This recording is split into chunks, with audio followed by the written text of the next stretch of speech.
almajirai su tafi wasu garuruwa masu nisa saboda neman littafin Allah subhanahu wa ta'ala su ɗaukaka rayuwarsu zuwa ga nau'o'i na jarabawa daban-daban a dalilin haka makarantu da dama irin su Hizbul Rahim a garin Gusau irin su Madinatul Ahbab wa Talamid a garin Kano da irin su mu'assasatu Sheikh Farid Usman Bauchi da mu'assasa da dama suna nan ɗaruruwa ba za ku iya iyakance su ba suna da ɗaruruwan makarantu da suke taburewa domin a rage wannan yanayi na ɗalibai sai sun tashi suna ta tafiya mai tsawo saboda soyayyar iyayensu da alƙur'ani mai girma sai da tura su ɗaukaka su dukkan nau'o'in jarabawa. Allah subhanahu wa ta'ala ya saka muku da alkhairi wajen warfara wannan yanayi da kuke yi ga al'umma domin su sami littafin Allah wanda samun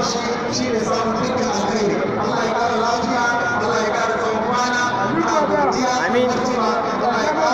ɗaukaka sauran jagororin da suka faru da tsarkice mu wanda shi ne jagoran wannan mu'assasa. Duk abin da ya gani na alkhairi sashi ne daga cikin ayyukansa. Maulana Ashek Ibrahim Salim Husaini wanda ya yi umarni da isar da gaisuwansa na musamman zuwa gare mu. Kuma ya turo delegate mai girma na ɗayan cikinsa da almajiransa domin su cuce shi saboda baya ƙasa Najeriya a cikin wannan taron wanda dama taro ne na ɗaya daga cikin makarantunsa. Allah ya ƙara lafiya, mun gode mai mutuwa, Allah ya ƙara